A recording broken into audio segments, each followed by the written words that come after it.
Vítajte v hre Detektore klamstva, v ktorej keď poviete pravdu, získate veľa peňazí každé kolo, ale keď zaklamete čo i len jedenkrát, idete domov na prázdno. Podvádzali ste niekedy na teste?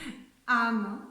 To je pravda. To mi podvádzal na teste. Kopli ste niekedy do šteniatka?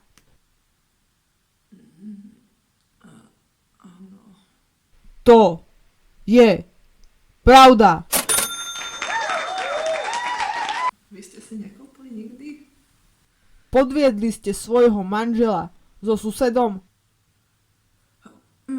Ja končím. Toto... Nie, nemôžem pokračovať ďalej. Drž hubu. Podpísala si zmluvu a buď budeš za piču až do konca, alebo pôjdeš domov s nulou.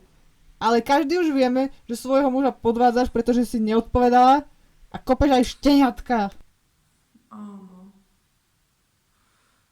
Prepáč. To je pravda.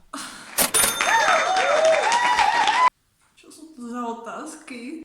Je váš nevlastný otec pedofil?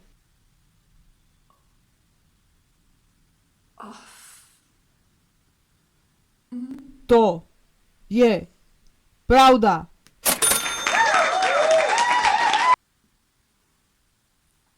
Zhodili by ste svojho detka z útesu za 20 eur? Nie, to by som... To nie, to by som nespravila. To je klamstvo. Nie.